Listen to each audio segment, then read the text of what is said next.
Hello there. Let me know if you can see me and hear me. It is great to be with you. I'm feeling pretty good tonight, and I'm excited to share some time with you and some chatting. I know we usually do this a little earlier in the month. I'm kind of timing it around treatments to make it as far away from them as possible so that I know that I'll have the gumption to do it. Um, and thank you very much. I appreciate all the kind thoughts. It's great to see so many of you here, and we're going to have some fun. I sound good. Okay, that's great to hear. And it looks like things are going okay. Karen, if you're still having spinning problems, let me know, or if any of the rest of you are. But it does seem like it's going oodalali shop. You're here. Hello. Thank you. Glad to hear it sounds good. And we would love to see more of Zeno. Yes, well, yes, I'm missing that too.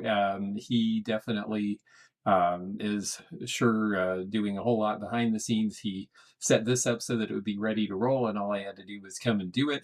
And so I'm very grateful to him for what he's doing. Um, he does like being behind the scenes more than in front of the camera. So once in a while, he's in the mood, and I can get him to be on the other side of the camera. But generally speaking, he's a little camera shy. Working great now. Good. Glad to hear that. Well, welcome everybody, and how is summer going for all of you? It is officially summer finally. So I know some of you have been under extreme heat. Out here in the Northwest, it's been kind of a nice normal summer, although our friends in eastern Washington and Idaho, I understand, are starting to get the wildfire smoke. And I know you folks out in the east got it this year for a change. So that's a little different. But hopefully things are mostly fine for everybody. Are you all doing shows, going to shows? I know Corinne said she was off to a 50-mile sale, a highway sale this weekend. Are you hot in New York? Your house doesn't have. Oh, yes, that's right. You have new cats and a relatively new old house, and I imagine it was built before air conditioning. And I never thought of New York as getting hot, but I've been there when it's been scorching. So yeah, it's a thing. Corinne is here. Oh, that's great. Hello there. I know you're headed off to 50-mile sale this weekend, I think you said. Is anyone else going antiquing in the next few weeks, or just waiting for? Oh yes, you've been staying home, Karen. Oh yes, that's right. Okay. When do you get to get sprung? The built in 1907. Yes, yeah, that will definitely not be the era of air conditioning. But how neat to have an old house. I always wanted an older house. I tried to buy one once, and it just needed too much work, and I'm not capable enough to do that. Corinne says yes, she's going out hunting. Miss Udalali is here, and I know you've been teaching a lot, so I'm glad that you're able to be with us tonight. And trying to resist the estate sales you mentioned. Yeah, well, I think the that one sounds like it's right up your avenue, though, with postcards and some of the other stuff that you described. It sounds postcards and rocks. I mean, those are both your things. How can you not go? Goodwilling on the 1st of July. Oh, that's great. Have I ever shopped a school estate sale? No, I don't know exactly what that means. Is it being put on at a school or by a school where they had people donate things, or is this a school that's closing? I'm kind of curious what that meant. I saw your comment and I wasn't quite sure. Um, oh, when the other weather eases up. Yeah, I understand. Yeah, yeah. Zeno gets asthma pretty bad too, and he's been holed up in the air conditioning because it's been 95 degrees and 95% humidity, as Willie Joe will attest. They're down the road. You're going to the Beaver Dam Citywide this weekend. Oh, that'll be fun. I love citywide sales and community yard sales and all that kind of stuff. It's so much fun when you can see a whole lot of stuff in a short period of time. I don't generally go to a lot of garage sales or yard sales as a general rule, just because unless they specifically say they have vintage, I don't know that I'm going to see anything other than baby junk, but my across from my old junior high school last weekend, and I'll do a short on it and put it up on the shorts channel pretty soon. They had a community-wide sale, and I went to a dozen sales, and 11 of them had nothing, and the last one had a ton of great stuff. So that's what's great about going where there's a bunch in one place. It's an elementary school that's closing. Oh, interesting. I have never seen one liquidated in that manner, but I would say there'd be some pretty cool things. Excuse me, I know that pencil sharpeners sell. I'm sure that if there's some smaller chalkboards, there's probably art easels. Um, there might be some old school pictures or or depending how old the school is, that could have some interesting ephemera too. So I'm curious to hear what that's like. Probably going to meet Beth at the Tri-State Antique Market. Oh, that's great. She asked me about that, and I said that's where I met you the first time in um, Lawrenceburg, Indiana. And that is a great show. So, oh, that sounds really fun. Yeah, Beth Kemper has been very active. She's been doing a bunch of shows, so she needs more merchandise. Well, that sounds like fun. I think it sounds like a lot of you are doing some good stuff, and I'm gonna try to go one more time this weekend and go out and see a few things if I can, if I feel up to it, because then next week I will have my treatments, and that usually kind of lays me out for about a week or 10 days afterwards, at least based on the first one. You know, we're getting we're starting to get a roll. My numbers are starting to do better in most cases. A few of them are still really high, and a few of them are a little lower than they should be. But there's, it's slow, but it's progress. Um, so, well, very cool. I'm glad that all of you are getting ready to have fun. And Carol mentioned July 1st, and of course, right behind there, yeah, Beth really is a kind woman. She's been just great to know and to do things with. Um, right behind July 1st, of course, is July 4th, and I wanted to talk a little bit about July 4th. In fact, I wanted to talk a lot about July 4th, and there's a reason for that. Oh, you're getting some buffering. Okay, let me know if that keeps going, because if it does, then I'll see if there's something going on here in the house that I can adjust. Um, the the reason I want to talk about July 4th is because it is coming up. We don't have a lot of, there's a lot of merchandising and collecting that's holiday oriented. People collect Valentine's and they collect Christmas and they collect Halloween and they collect Thanksgiving to a certain extent, at least if they're decorating. If they collect Easter stuff. But then we get into this period where really there's not a lot of holidays that people collect. And July 4th is just about our only merchandising excuse for the summer season if we're resellers, especially if you're real world. You see lots of red, white, and blue and patriotic displays. And for collectors, well, there is a reason to believe people will be more interested in collecting these types of things because next year is the 250th anniversary of the signing of the Declaration of Independence. And so I wanted to talk about what has happened in the past on the 4th of July and how collectible some of the things from the past are. And part of what got me started on this is that I got a comment from somebody, and I think it was a little tongue in cheek, saying that they were going to the thrift stores and filling up boxes and boxes of cheap bicentennial plates and glassware because Dr. Lori said that they are going to go way up in value because it's the 250th anniversary. And that means that everybody's going to want to collect this stuff. And he finished up his comment by saying, so I'm stashing it all away until next year, and then I'm going to be filthy rich. And he said it in a way that I think he really was having a little bit of fun. And that made me think, does Dr. Lori have a point? Um, as he put it, she's the world's greatest appraiser, so she must know. And I thought, yeah, but she's not a reseller. So, we all speculate about these things. So is she right? Well, maybe there might be something to it. So we're going to talk a little bit about that and why.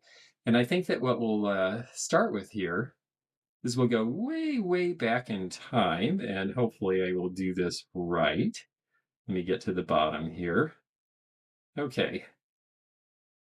So we're talking, hey Susan, good to see you here.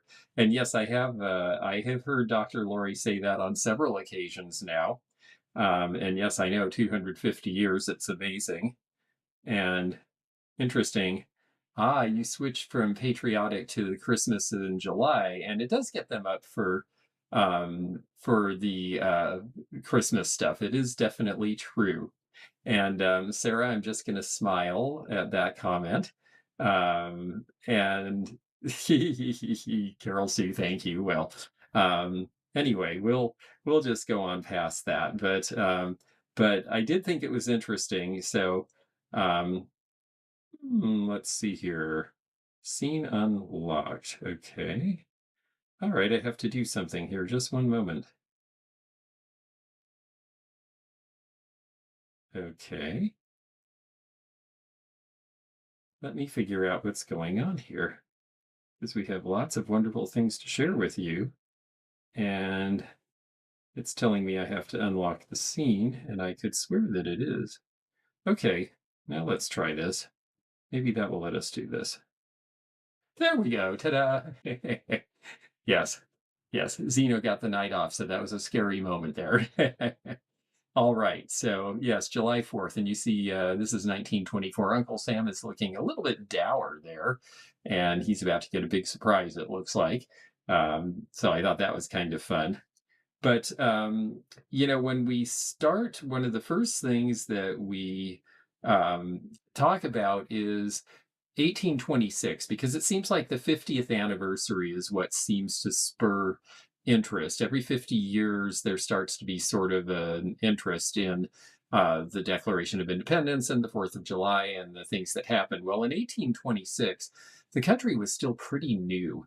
And there really weren't 4th of July celebrations then. But John Quincy Adams, a few years before, put out a copy of the Declaration of Independence, and he had it printed.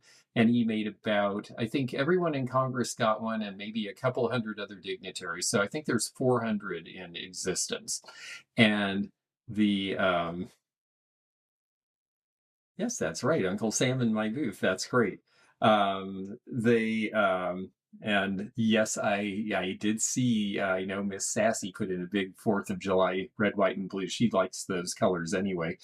So that definitely is a thing. But anyway, so John Quincy Adams puts out this copy of the Declaration of Independence.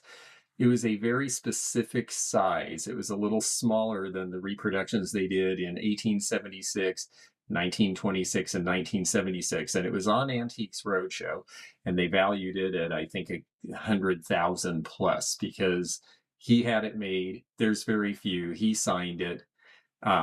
It was a big deal. The next day, I got 10 calls from people saying, I have a copy of the Declaration of Independence, and it was on Antiques Roadshow, and mine's worth a bunch of money. And I said, did you listen to the part where they said the dimensions? And nobody did. And so I said, if it's not this size, it's not the one that you're looking for. And so they all went and measured. I had one person who just insisted, no, I know it's the right one, and I need you to come and look at it. And I went and looked at it, and it was from 1976, and I had to charge him 20 bucks for showing up.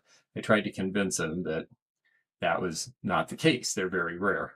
That is just about um, and I have to say, I have learned things from Dr. Lori too. So don't let me come off like I'm besmirching her, because she is very knowledgeable about a lot of things. I just always test her when she says things about the market, because she's never been a reseller and she says as much. So when she insists that the market is going to go crazy for such and such, I think, is it? So let's see. So John Quincy Adams and um, Jefferson both died on July 4th, 1826. And that was pretty much it. That's what happened on that day. And so there were memorials to them, but there was not really a celebration about the anniversary of the Declaration. But that changed in 1876. It is 10 years after the Civil War. It is the end of Reconstruction. It's a political campaign year. And the city of Philadelphia was awarded the first World's Fair in the United States of America, and it was the Philadelphia Centennial Exposition. And its purpose was, of course, to promote industry and progress and new ideas and all that stuff. So you have, for example, this is the main building here. This was the largest building in the world when it was built for the World's Fair in 1876. Um, but Philadelphia became the place to go. This is inside the grandstand. It's one of the few pictures of the interiors that we have left. Um, this is the horticultural hall. So they had this building strictly for horticultural and gardening pursuits. This one was for machinery. These are all various stereo cards or various postcards. Other postcards didn't really exist as we think of them now, but mailing cards, greeting cards, that sort of thing. Here's the Memorial Hall. This building lasted well into the 20th century and unfortunately has been lost to us since. The Italian Hall, now there was a lot of European art that came, and you can see there's famous sculptures and famous art that came along. Um, the This was a big deal. This was the Women's Pavilion. There had never been a women's pavilion at a World's Fair before, and a bunch of the women in Philadelphia was a pretty progressive city at the time, and there were a lot of people who were working for suffragism, but they were just interested in, for the World's Fair, to put together a pavilion where women could see domestic arts, labor saving devices, and have their work shown and acknowledged that they actually did something that was important and important for the family, important for society, that sort of thing. So this was a big deal, and they raised all the money themselves. They designed the building themselves. They put all the exhibits, everything together themselves. And a lot of men were very surprised by that in 1876, that the women could put together this sort of an adventure on their own. Also at the World's Fair was this, just the arm from the Statue of Liberty, because this was all they had made so far, but they brought it to the World's Fair and set it up so people could see how huge that was going to be, and so that they could raise funds so that the sculptors and the installers could raise the money that it was going to take to get this thing done. And it didn't make it for 1876. It was dedicated in 1886. So they missed it by 10 years, but this was a big undertaking at the time. Um, and then, of course, they had things that were just fun. This is Beaver Falls Cutlery. That's a company that's collectible for various cutlery, and you see, yes, this is the world's largest fork and knife at the time, carving fork and knife. I think that's kind of fun. But here's some of the things that are collectible, and when we start talking about is the bicentennial, and yes, just the arm. I thought that was so cool too. Um, the When we talk about things that are collectible, I think we definitely have to look back to 1876 as being the first group of patriotic collectibles made because of the 4th of July and related things. And most of them do have to do with this World's Fair. There is a handkerchief that shows Fairmount Park where the exhibition is. There were several different versions of the handkerchief. These are pretty cool. They sell for $35 and $40 now if you can find them. This is a puzzle showing one of the big halls there. I think that was the Memorial Hall. Guidebooks to the World's Fair. These sell for $25 and $30 a piece now. And for you folks who like paper ephemera or things from World's Fairs or just enjoy I like this sort of stuff because it's like, well, I wasn't alive then, but I can go through and see what it was like and get a feel for it just by looking at these sort of things. And I think that's why people collect them. So here we are, 1876. Well, people are starting to buy things and keep them as souvenirs. This, speaking of things from the Women's Pavilion, this is a quilt that was done in 1876 and displayed at the exposition. And I just thought it was so great. I mean, it's obviously you see the old indigo dyes and you can kind of tell that there's old vegetable dye in this, and yet with all those triangles there's almost an op art feel to it. I mean, this actually feels like something that could be in a modernist house, and yet it was done way back then, and I just thought that was pretty neat. There, of course, was a big after. This is something that's been done at almost every World's Fair since, if they're reasonably successful, is after the fact, then they do a historical retrospective of the World's Fair. Seattle did it, Spokane did it, Philadelphia did it first in 1876. And yeah, wasn't that crazy the amount of work that that was? I just thought that was a really stunning quilt, actually. Um, Leather postcards. We do see the beginning of postcards at this time, and here are two that are heat processed that are from the World's Fair again. Leather postcards like this end up being popular through about 1910, and I don't know if Fossil Forward, if you know why they quit being made. Was it because they were too floppy to go in the mail, and or was it just that the style came to an end and that just wasn't done anymore? I've always been curious, and maybe you know that. Um, this folio, here's where we get into the beginning of the patriotic approach to things. 100 years of American independence. So now it's been long enough that people who are alive were not alive when independence came to be. And so there start to be retrospectives. And it's interesting reading some of these because some of them are pretty historically accurate, and some of them definitely are more about what was happening at the time they were printed, and they have that spin on them because everything is a product of its time. And so I think that I think that things like this are pretty interesting to see. Also, it was an election year. This was the year that Rutherford B. Hayes was elected, but not really. He actually lost the election and then went to the electors in the Electoral College and said, if you make me president, I will end Reconstruction immediately. And so he won in the Electoral College and he ended Reconstruction immediately. And that was a big, huge change for what was happening in the South at that time. As far as the leather postcards, let's go back to those because he said, I think it was just the style. Today they would clearly be too flimsy. Yeah, the post office. And we used to send so many great things. Skookum dolls on a tag could go through the post office. A friend of mine sent me a coconut from Hawaii and just put stamps on the coconut and they delivered it. I don't know if they would do that anymore.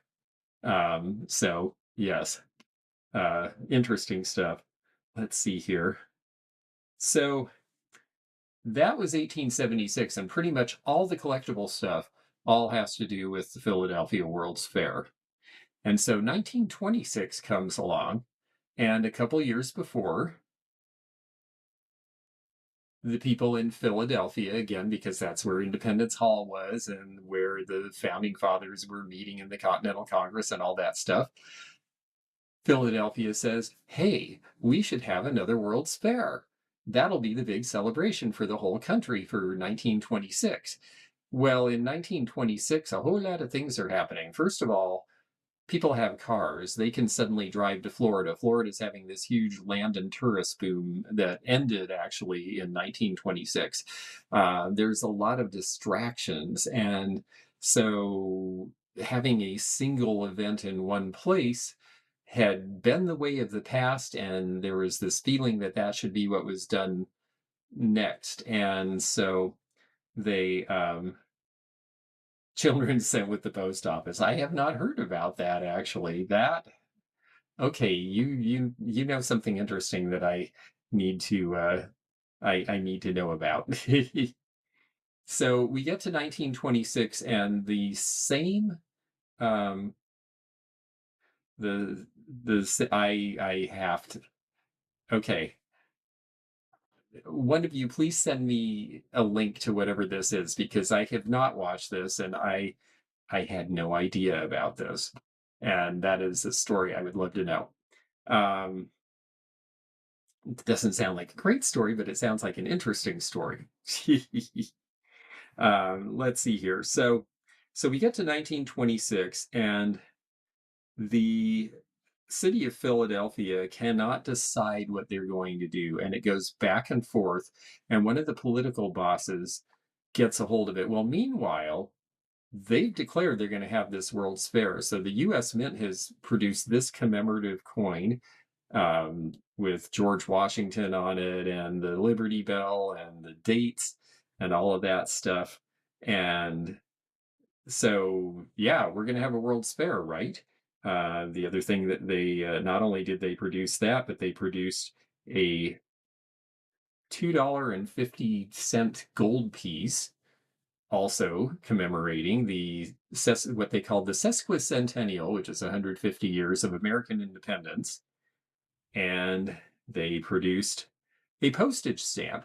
So here the government is promoting that there's going to be this World's Fair with official postage stamps that everybody's seeing on their mail. And the city of Philadelphia is still arguing over what they're going to do. And that ended up being a real problem, because by the time they got it together, and you see, let me show you here if I can. Um, by the time they got it together, they did have the World's Fair, but it started, and practically two-thirds of the buildings weren't ready. Most of the exhibits were not ready. The political bosses moved it from Fairmount Park to a swampland near the Navy Yard, because then they figured they could sell it off for development rights afterwards. So it all got kind of messed up. So there's not a ton of stuff from the sesquicentennial, because not a not a whole lot of people ended up going. It also rained really heavily in Philadelphia almost all summer long. The one big thing they did was they put up a stadium, and they had a big fight between, I think it was the famous fight between Jack Dempsey and Gene Tunney, is it? And that was held in front of 100,000 people in this stadium in a pouring rainstorm. So there's not a ton of stuff other than the official things that were made by the mint and the stamps that are left. Um, there are a few things. For example, this piece recently sold on eBay for $100. This is it's supposed to be like a key to the city. It's brass. It hangs on the wall, and it's kind of a cool looking piece. This piece sold for $383. This was the advertising poster for the fair that was supposed to be.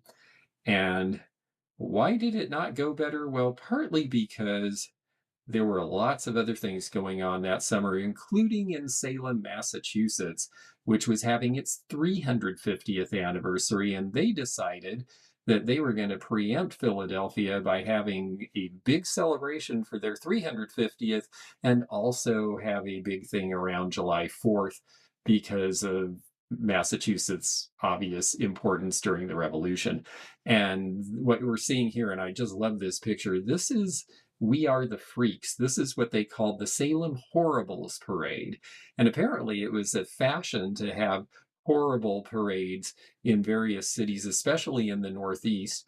And it was mainly for children to do, but you were supposed to dress up as a warlock or a skeleton or a witch or a ghoul or something really terrible. And I just love the skeleton costume. Yes, absolutely. I thought that was just fantastic. So this is going on, and so a whole lot of people end up going to Massachusetts instead for July 4th.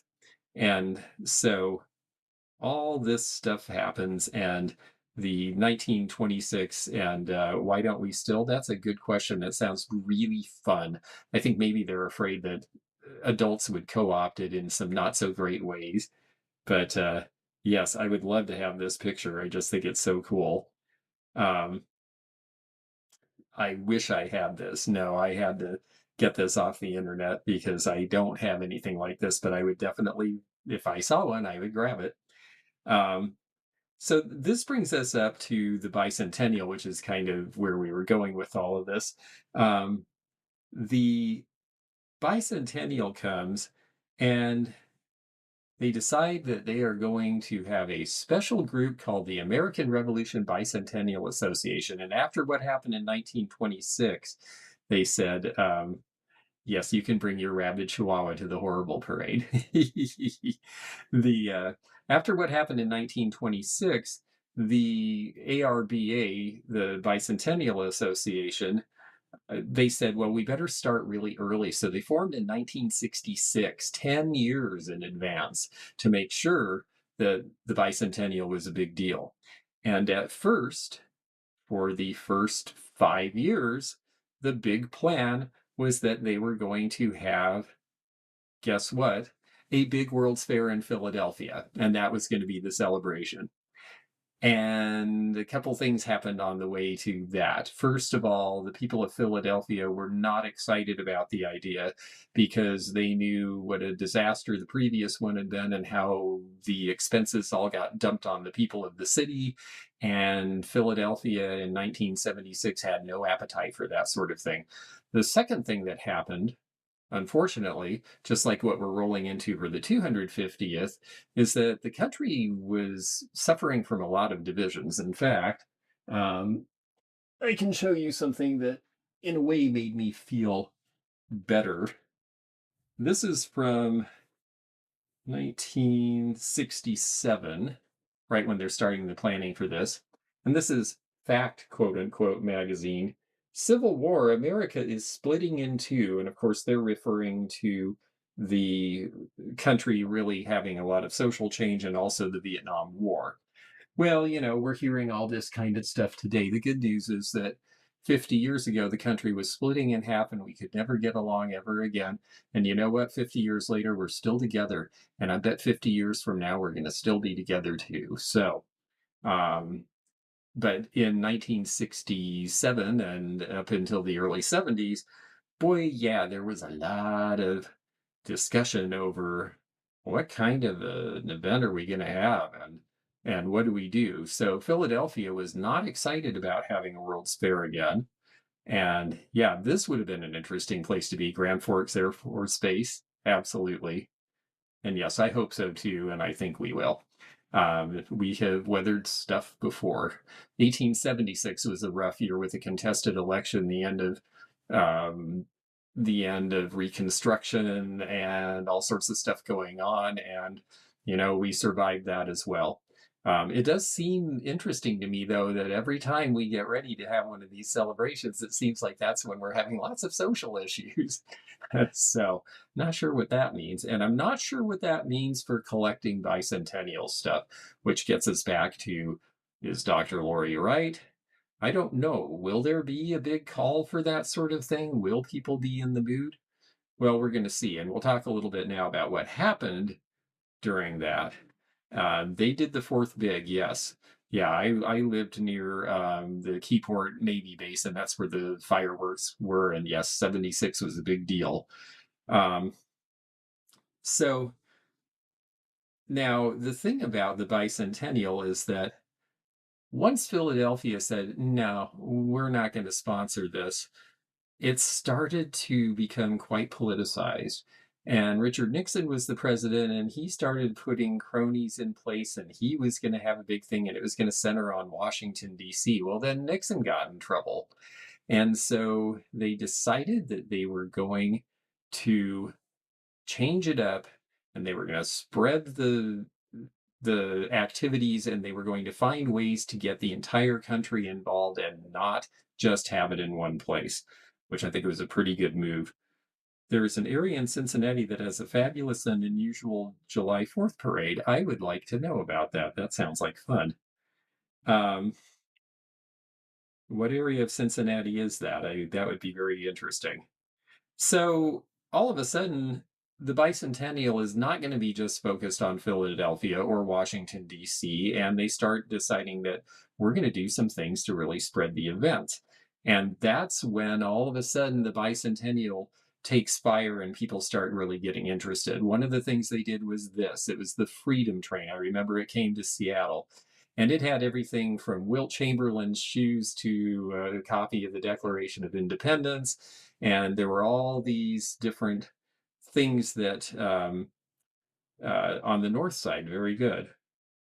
Um,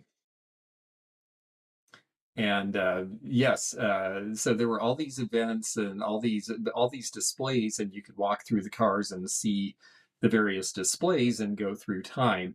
And this went all over the country. It went from the East Coast to the West Coast and down and back and forth and did this big zigzag. It went to pretty much all of the lower 48 states. And it was a big deal. So it was a way to have everybody feel included in some way. And of course, the old streamline steam train, that was a throwback thing. 76 is also a year when there starts to be real nostalgia. Everything from Happy Days on television to Holly Hobby is popular. I mean, there just starts to be nostalgia for the way things used to be. That's when collecting really starts becoming a big deal. So the bicentennial was there at the right time. Um, oh, yes, that's right. Yeah, yeah, that was a big deal too. Yes, I remember we had a parade and it was funny. There was really an issue of should political candidates be in the parade? And the answer ended up being, well, yes, as long as both sides are allowed to participate, of course they should. So that's what happened there. And yes, this is also true. If you get enough people to talk about something, you can make it popular. And that's what they did. They realized that they had to do that. Oh, whoops, that sounds pretty cool, actually. Yes, that's great. So, Northside Cincinnati is where we should go. Um, so, let's see. So, the Freedom Train was a big deal. Pretty soon, bicentennial starts being used as a slogan. A soccer team in Hartford decided to call themselves the Bicentennials. They only lasted a few years, so that turned out to be appropriate.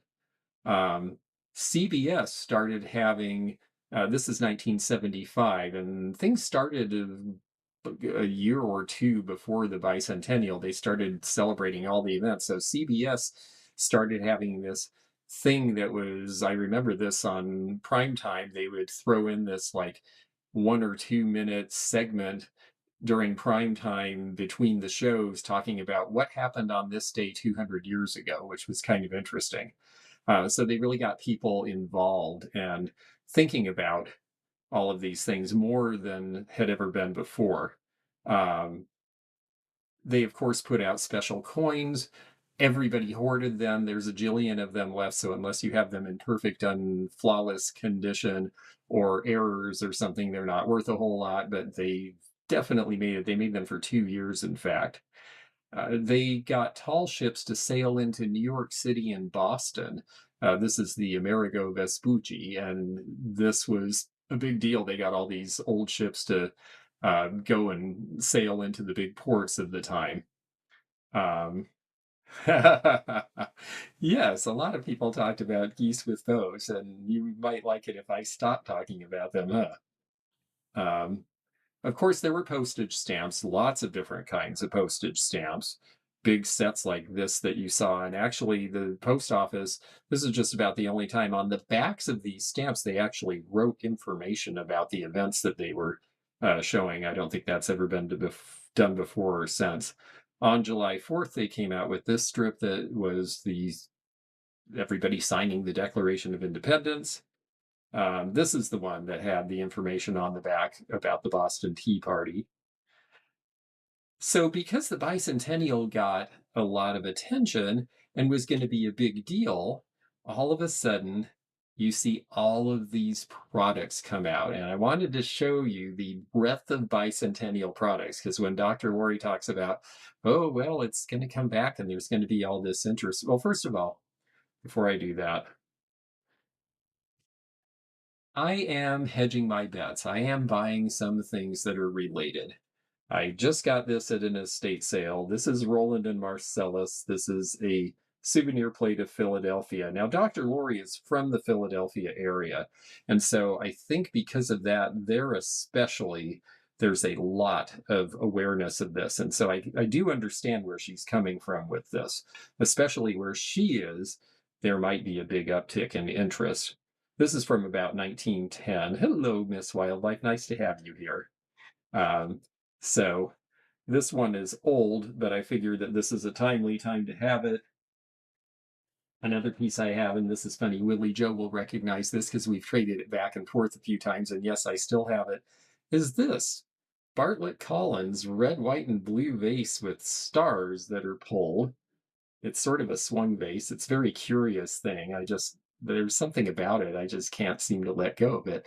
And so it came back to me. And so I'm holding this for future glories. Interestingly enough, I remember speaking of this, I remember at the time, and this was also a big controversy. So the bicentennial is like, yeah, this is cool. We want to celebrate red, white, and blue everything. But this was also, again, right after the time of Watergate and protests and unrest.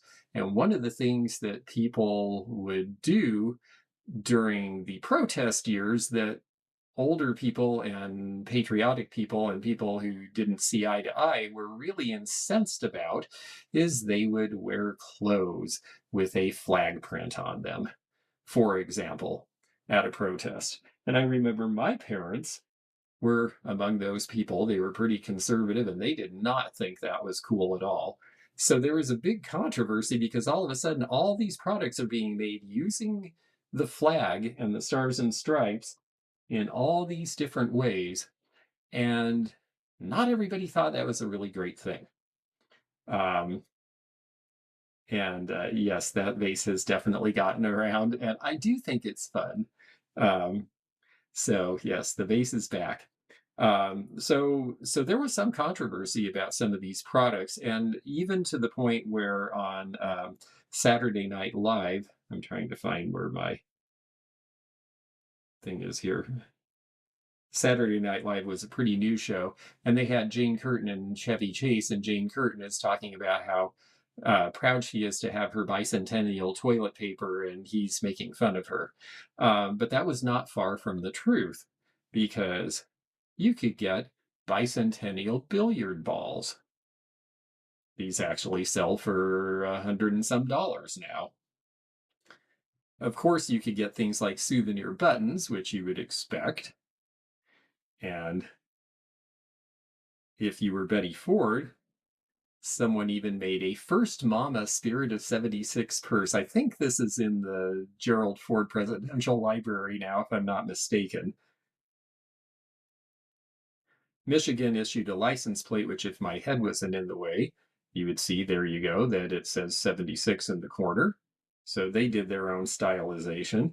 And no, that is one problem. Red, white, and blue is very specific, especially in the minds of Americans, as being patriotic colors. They're not necessarily colors that, from a fashion standpoint, are a match.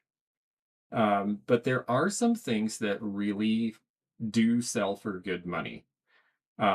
First of all, these, of course, these are Franklin Mint, and they have 9 of the 13 official bicentennial medals, but these are all made of 24 karat fine gold. And because of that, this set is worth about $9,500 without being complete. If it had, the other 4, well, you'd probably be looking at about $13,000 or $14,000, but that has more to do with the gold than anything. And yes, you're enjoying room service, Miss Wildlife. I know you're in a great place. She's up by the waterfalls outside of Seattle. Let's see here. So um, these are silver ingots, and this sold for $4,500. So sure, obviously, gold and silver and things. Yeah, they're going to sell for big money because they're gold and silver. But are people really collecting bicentennial stuff? Well, let's take a look. If you have really nice things, the answer is yes. This is being in Grandal. I think this is something like 20 some inches tall. It's quite large. These were hand painted. They were done in a very limited edition for rather wealthy people at the time. And there you go. $975 is the recent sale on this. Oh, how fun. You marched in the bicentennial parade in white boots. How cool.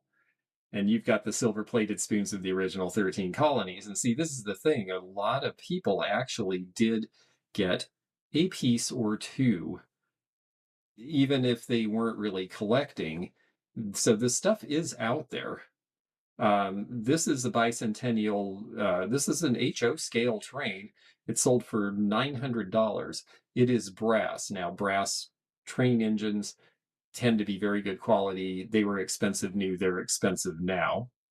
Um, this one I just had to laugh. Bicentennial chainsaw. Now, I'm not really sure who thought this was a good idea, but they made a handful of them, and an even smaller handful haven't been worn to death, and these sell for $300 to $400 now. So there you go. The spirit of 76 as you're chopping down your cherry tree, I guess. I just thought that was quizzical and interesting. This is a helmet that was a Fulmer helmet for Honda racing and for Honda motorcycle racing specifically with the 76 on it. You'll see a lot of Evil Knievel stuff that has bicentennial, like the action figures and stuff that are dressed up in his bicentennial outfit because he had this big sort of polyester motorcycle suit with stars and stripes and everything on it. Um, the and there is that question, yes. Why a bicentennial chainsaw? I don't really know. But this is the thing is that by spreading the events, there were big events in Boston, there were big events in New York and Washington, D.C., but they had a they were afraid the West would feel left out, so they had wagon trains start from north of me here near the Canadian border, and they actually had wagon trains leave, I think, two or three different places and go over all the old trails in reverse from west to east and then converge on Washington, D.C.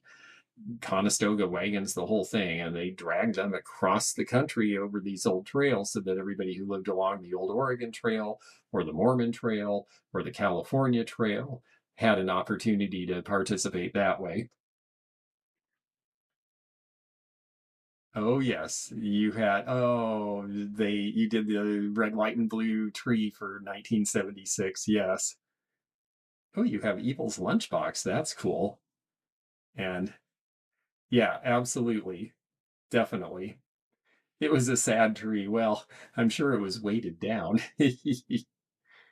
the So let's see what else there is. I'm going to show you a few more things that are kind of expensive now, if you can find them, because it does show that yeah, there is actually there is a collector for bicentennial stuff.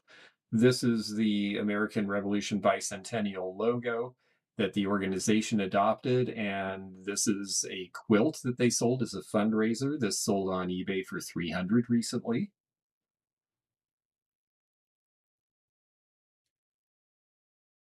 Yes. Unfortunately, Karen, I hate to say it, but everybody kept those coins. So some of them are probably uncirculated. They might be worth a couple dollars, but everybody kept the coins. It's funny how few of those you see in circulation, given that you see lots of other coins from the 1970s all the time. The nickels, you come up with a 1976 in your pocket right now. Norman Rockwell, again, nostalgia was big during this period of time. So he did this special painting of putting Happy Birthday on the Liberty Bell. They actually moved the Liberty Bell out of Independence Hall into a special place where you could see it. And the Queen and Prince Andrew, I'm sorry, I, boy, she hasn't been gone that long. I should remember this. The Queen and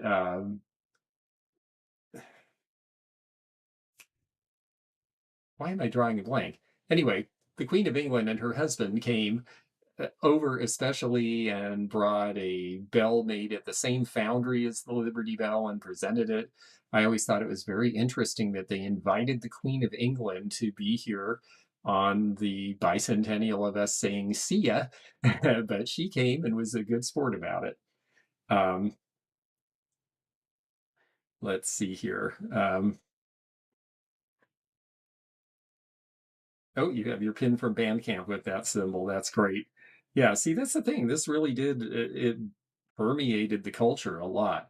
And so that's why at thrift stores, and now we're going to get into the stuff that you might be likely to see if you're a collector or a reseller and you like to thrift. Prince Philip, thank you. I do not know why that. I think I'm having chemo brain. Prince Philip, of course.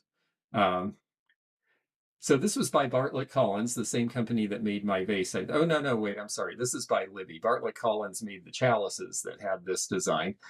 This is Libby glass. These sell for about $8 each now. So indeed, there are things you can pick up in the thrift stores from the bicentennial that will sell. This pattern does pretty well. This metal tray only sells for about 4 or 5. Is there going to be a big rush on this sort of thing? I'm not so sure. I think some of the lower end stuff is going to stay lower end. And I think that the high end stuff is where the money really is. But on the other hand, the ashtray here, this one sold for $10 recently, plus shipping. Carol Sue was mentioning Avon's uh, anniversary coming up soon. This plate was made by Avon based on an 1870s pattern glass design, but this was done for the bicentennial. Now, we see this one all the time because Avon made a ton of these and they were very popular. They also made blue goblets with George and Martha Washington on them, very popular at the time. We see those a ton. There's so many that I don't think we're going to see a big price appreciation, but they are good. They are definitely good quality. Um, you think you have those glasses? Exactly. My neighbors did. I know that for a fact. And yes, thank you, Carol Sue. I know that I know to ask you about English things. Um, these bicentennial tumblers we see a lot. Zeno and I were in a thrift store. He, like Jason, you mentioned Sarah is a bicentennial baby. Zeno is also a bicentennial baby. And he spots things from the bicentennial because of that, and then tries to get me to buy them. And I say, "Oh, are you going to start collecting for your birth year?" And he says, "No, I just think you should buy them." So that makes me wonder if people who are born in that year will pick up on this or if it just is not in their awareness. This plate you see all the time. They sell for about $5. These were sold by Spencer Gifts. I don't think this one's going to go up in value a lot. I just think some of these are just, there's just too many. On the other hand, I told you folks that there'd be some other companies that we collect. Here's Fenton. Now, Fenton did this plate, and these sell for about $15 plus shipping online or about $25 in an antique or vintage store. So there is a collector for some of these things. Um, and so it really, I think, again, just like with everything else, if you're going to play this angle, or if you want to build a collection because you think it'd be fun to serve with this or have this stuff out next year for the 250th, I would say look for things that were good quality by good quality makers. I think that's going to make a big difference. I mean, look how nice this is with the light coming through it. It's obviously a good piece of glass, as opposed to things like this, which you can kind of tell it's a decent piece of linen. And these linen calendars were popular in the 70s, but you can tell that this is a Me Too thing. It's not red, white, and blue. They're not patriotic colors. The colors are absolutely, well, harvest gold and avocado and orange are popular, so we're going to make these colors, but we're going to say that it's Independence Hall and we're going to put bicentennial on it because that'll sell it. Well, I don't know that this is the kind of thing that people are looking for now. Hi, Joan. Nice to have you here with us. And of course, as soon as I say that, oh, we have that cloth calendar. So see, I'm messing with somebody's memory, and that is a lot of the reason people collect is nostalgia. So maybe that is actually, maybe I'm not on the right side there. Maybe Dr. Lori is right about that one. This is another Libby piece with Jefferson. This is a little harder to find, and so they sell for about $10 each. Pewter was really big in the 70s also as part of that nostalgia thing. And right about the mid 70s is when pewter really starts to be collectible again because of the throwback to colonial America. And there starts being a lot more discussion of colonial America. And so this is something that is interesting to people in 1976. Pewter doesn't sell terribly well now. Even the antique pewter doesn't sell all that well, but this era doesn't either, and it's because pewter has lead in it. And now people are not real keen on things that have lead in it. Now, this was never meant to be served on. It's just a decoration or a wall hanging. So I'm not sure why lead in it makes a difference, but pewter is kind of out right now. So I don't know whether the pewter things will go. This one sold for $9 recently online. This is Indiana Glass's commemorative plate. We see a lot more of those than we see the Fenton.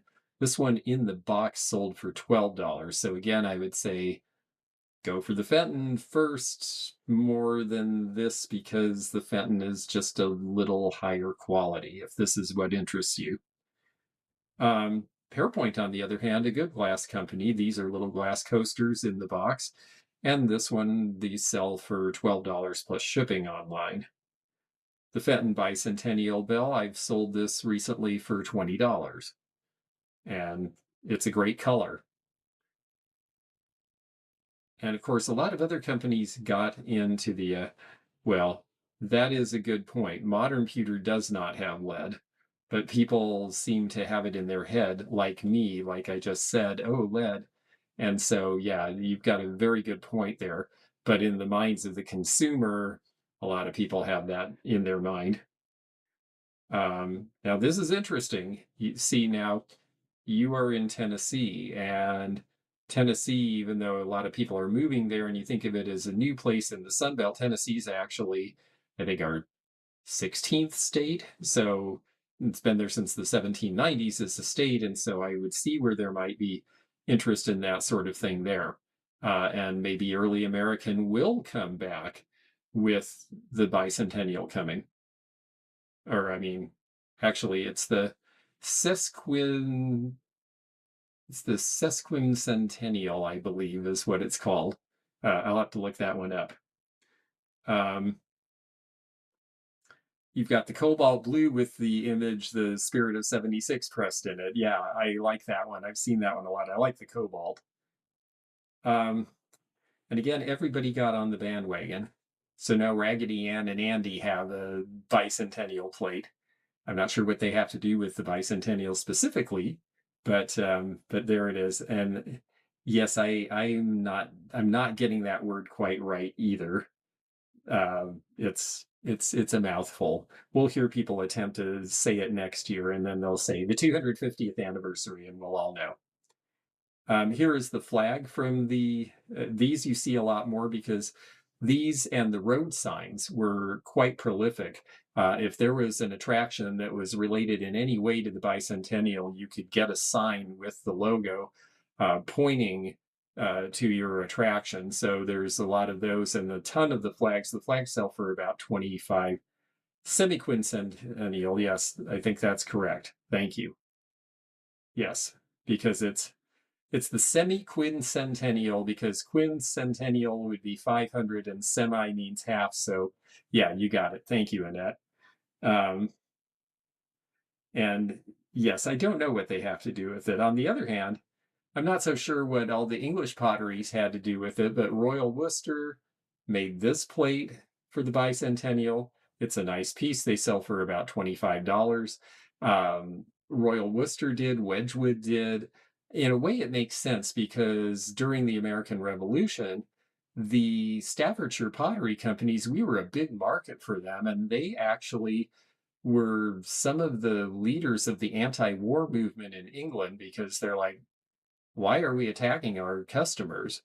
And so, and we don't understand it this way, of course, because we look at it as the birth of the nation. In England, the American Revolution was their Vietnam. It was like, oh, we thought we had control of this thing, and now we've lost this war, and now we've lost control of this place. So it was a big deal for them. Here we go. Yes. The semi-quincentennial, all together now. You can memorize that word. Um, so thank you, Annette. That's great. Um, Lots of words. Yes. Semi-quincentennial can also be called sesquicentennial. Oh boy. Or bisequidcentennial. I will pass on that one. Quarter millennial. There we go. Let's do that. All our millennial fans will be happy. Um, Eagles of any kind were big. Absolutely, absolutely. Anything with an eagle, and that will definitely be true again because eagles are pretty collectible all the time. Here is a Pyrex mug, and of course, it's Pyrex, and people love Pyrex now. You don't see this one very often. You don't see this shape very often. So this is about a 25 or $30 piece. And it might be something that you would actually see in a thrift store. And people say scientific names are bad. That's funny. I could see this Pyrex cup being in a thrift store because it does not look like the usual shape of a Pyrex cup. And I could see people passing by it not thinking. So that one was kind of a sleeper to me. And this is Anchor Hawking, and this whole box was $25 plus shipping. So these are some of the lower things, lower end things that when Dr. Lori talks about, oh, there's stuff in the thrift store for the bicentennial. I think you're more likely to see these kind of things as opposed to bicentennial chainsaws or wonderful Bing and Grondel eagles.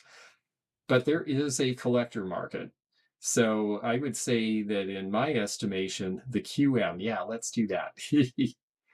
I would say in my estimation that yes, the 4th of July is going to be an event. And yes, there are going to be collectors of some bicentennial things. And if they interest you, I think this is a great time to accumulate a collection. If you are a reseller, I would say yes, but tread lightly. I would look for things of good quality, things people can actually use. Personally, I would stick to the color schemes that associate with today's form of patriotism, which are going to be straight red, white, and blue. And then definitely, I think Willie Joe is onto something. Brass over the door eagle sold for $50, and they were everywhere around them, and I saw them in brass as a kid. I saw them in black metal. I saw them in silver metal. I remember they were above people's garages, and they were on people's mailboxes, and they really appeared in a lot of places, and I do see them. I found one at an estate sale in Kentucky for $3 last year. I sold it right away because it was an eagle. So there's definitely certain things that I think are going to be popular, including bicentennial chainsaws. Yes, we should all rush and try to find one of those. Um, I thought that was great fun. Um, so this was a little different because I wasn't talking about things that were wildly old necessarily, but these are things that you might find, and there is an event coming, and there may be a little bit of a renaissance. I have to say, even some of the prices on some of the things I saw when I was doing the research for this surprised me because some things actually are selling for a little more than I thought they would be. So, um, oh, you bought that from Jeffrey. Oh, that's neat. Very fun. So I do think that there is a customer for bicentennial things. I do think there's a collector. I do think that there will be some feeling of nostalgia and hopefully maybe more connection between people as Americans next year.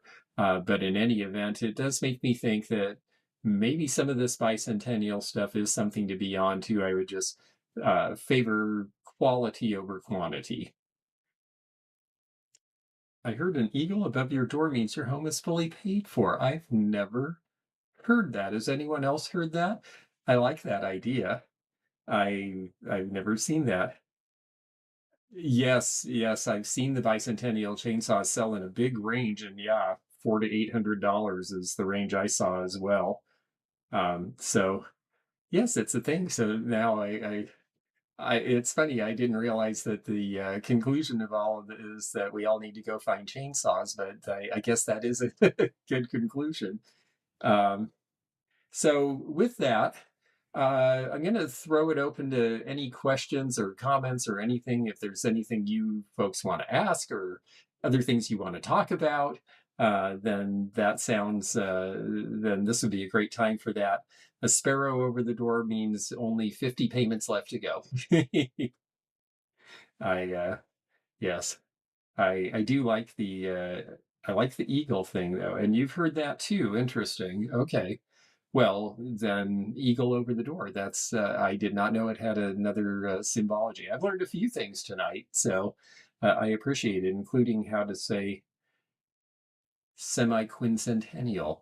Hey, we got it.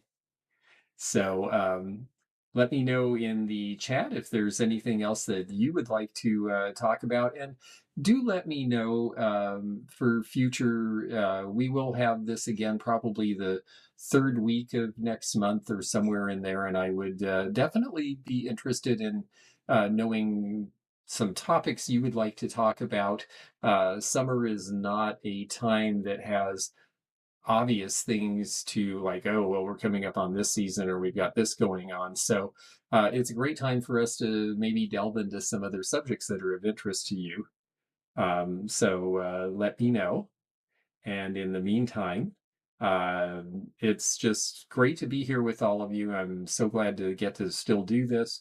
And we're going to, the QM. Yes, I like that. Yes, just say the QM. And sunglasses. Oh, I wish I had my collection with me. I'm one thing that's been a little bit difficult is that I have fun collections of this or that, and I'm like, oh, I'd love to share that. Oh, that's in Kentucky. I can't go there right now. Paintings you can find in the wild. That would be interesting, actually. Boy, that is a topic. I'm gonna file that one away and see if I can find some information on that because there is so much good art. And this is another one too. Pottery and unsigned studio pottery. I would be glad to talk about studio pottery and pottery in general. I have to be honest, unsigned is tough because there's so many signed pieces that we have attribution to now. The collectors seem to be really converging on those pieces that they can identify. And the unsigned stuff, unless there's a tell, something in the finishing, that is really, really hard to identify because there were thousands of studio potters, especially in the 60s and 70s. So let me give that some thought and see if I can come up with something on that. Yes, I might be able to do that. Um, and maybe a final parting gift from the bank. I like that idea. Um, oh, you moved to California in 65. We moved there in 66. I was a year old. I don't remember the trip. Apparently, it was horrible. My mother had all sorts of stories from that trip. Apparently, I was sick. She and dad, this is before they stopped their drinking days, they were hungover the day they left. Um, Dad was going to, I'm telling all sorts of stories now. Dad was going to go out and they had money for the trip and he was going to go out and go play pool and make even more. And my mom hid the money because she did not think my dad was a good pool player and would get sharked out of it, which was true. And so then the next morning, after they went to the club and the money wasn't there and he hadn't gambled it away, then she had to figure out where she'd hidden it. So apparently they had a really horrible start to that trip, but we got to California and things looked up after that. So let's see. Um, oh, well, thank you. That's very kind. I definitely am sleeping better. I'll have another treatment next week, and that kind of, mm, I usually have about a week of recovery after that or 10 days. They're not doing treatments as frequently as I thought they were going to be, which in some ways is great because it gives me a little more time to recover and have time to do YouTube and things, which is terrific. On the other hand, I feel a little impatient, like, well, why don't you do more? So I asked, and they said, no, no, no, you have lymphoma. It's blood-borne. That means we have to give it lots of time to work its whole way through your body. It's not like when you have problem with one place and we are attacking the disease in that place. We've got to give this time to work through. Um, so on the one hand, it means I have more time to rest between treatments. So I probably look a little better than I thought I would. On the other hand, it's like, oh, come on, let's just get this going. I want to be back to things. um, Native American jewelry. Oh, that would be very interesting. I would love to talk to somebody about that. And it would be really interesting to have information about that and more information because we just sort of scratched the surface in the video we did last month. So that would be great. Um, Another vote for Native American jewelry. Well, yeah, be in touch with me about that. In fact, I do I have a pen here? Well, I'm going to have to. That's okay. I can go back and look in the chat because we've had three good ideas. So I'm going to make notes of those and we will see what we can do. And yeah, I will continue to, I'm going to try to do a live update again next month. Again, I'm trying to put that and these live things away from treatment time because I want to make sure that I can do them and do them well and not run out of gas. So, um, anyhow, well, thank you. I love the ideas. I definitely would like to talk to you about all those. So that gives me food for thought and some time to look around and figure it out. Um, and with that, I guess I'm going to go ahead and sign off. I really appreciate you all spending time with me. And we will do this again next month and talk about one or more of those things, I'm sure. So, um, oh no, that would be fun too. Canes and umbrellas. Yeah, it'd be really great to do that. And also I know that oh George Orr, I would love to know and see more about George Orr. I think maybe we can talk about him in the context of studio pottery because he's one of the originals. And boy, was he original. And yes, thank you so much. I had fun and it was interesting to me too. And I just always enjoy seeing you and getting together like this. So I'm going to go ahead and when I see your email, I'll grab a snack. That sounds good. I'm going to go ahead and hit the outro here, but if you folks have any other things, I'll stay with you for about another 4 minutes in the chat. So just let me know. And it's great to see you all, or at least to be seen.